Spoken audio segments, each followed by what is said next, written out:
بهلول دانا ډېر هوښیار او ذکي او لوی ولي الله دغه شوی تېر شوی لیونی به ورته خلکو ویل لیونی خو هغه د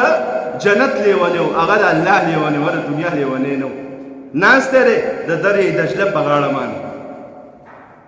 او د خټو کورونه جوړوي لکه د ماشومانو غوندې او خپه پرې راکاږي بیا ورانوي کور جوړوي او بیا ورانوي دا ملګري ما ته لږه توجه وساتئ دا چې مې سره به بیا ګورو خیر دی دا یو څو خبرې کومه نو دا چې کوم د خدمت والي دي دا مو رادن نه شي هر څه به وشي دننه راشي ټول ملګري توجه سره کښېنئ دا خو څه دومره مخلوق نه دی چې تاسو پکې لا پکې باوځئ چې کوم زمونږ د ټاون نه خپل ملګري دي هغې نه راځي جومات ته په ګروپ کې ورته ویلي وو اشتهار یې پسې کړی دی پته نه لګي چې دا د کمیټۍ والا سره دوی ولې نه لګي زه به هر کې په الله پاک دې د دوی په عمرونو کې برکات واچوي منډه تړله کې مشران زمونږ نو دا بهلول دانه چې کوم دی صاحبه دی اوس ناستی دی دې وخت کې د دې هارون رشید بادشاه او د ده بیبي زبیده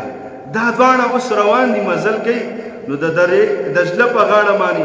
دی ناستی دی نو هارون رشید بادشاه پې داسې تېر شول دی خو ورو ورو که نه د بهلول دانه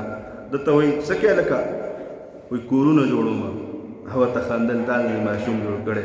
وایي که ته یو کور اخلې راشه واله وایي په څو دی وایي په لس وایي زموږه په دې څوک څه کوي سړی هغه تیسته تېر شو بیبي زبیده ورپسې راله دته وایي بهلوله څه کوې وایي بیبي کورونه جوړوم اخلې خو نه په خندا شوه چې دا خو یو ملنګ سړی دی وایي ولې نالم په څو دی وایي په 10 روپیو کور دی وایي هو 10 روپیو واله هغې وله ورکړې دغه پیسې راواخېستې او اوبو ته یې ګزار کړه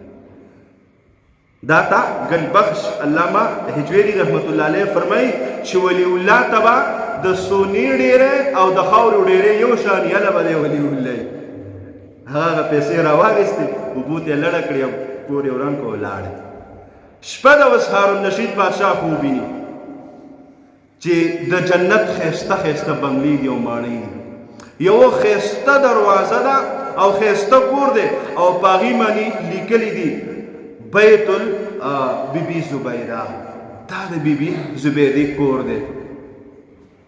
نو دی وله ور روان شو ځان یې دغه کړه چې دا خو زما د ښځې کور دی راشه ورشه خو پکې ناشنا دروازه ده چې کله دروازې له ور لړ شو فرشتو ورته ویل خبردار ته څوک یې وایي زه هارون رشید یم دا کور چې د چا دی زه د هغې خاوند یم وایي په ارام کښېنه ښځې دې په دنیا کې وه د دنیا خبرې نورې دي او د جنت خبرې نورې دي نن دا کور صرف د هغې دی دا ستا نه دی ته ځان له لاړ شه داسې کور پیدا کړه هارون رشید بادشاه د خوب کې نو چې راپاڅېدو حیران شو چې سهار شو زبیدې ته وایي زبیدې وایي ولې وایي ستا کوم یو داسې نیک عمل دی وایي ولې وایي بس ما چې څه په خوب کې ولیدل نو وایي نور څه نیک عمل خو مې نشته بس مونځ او دس دی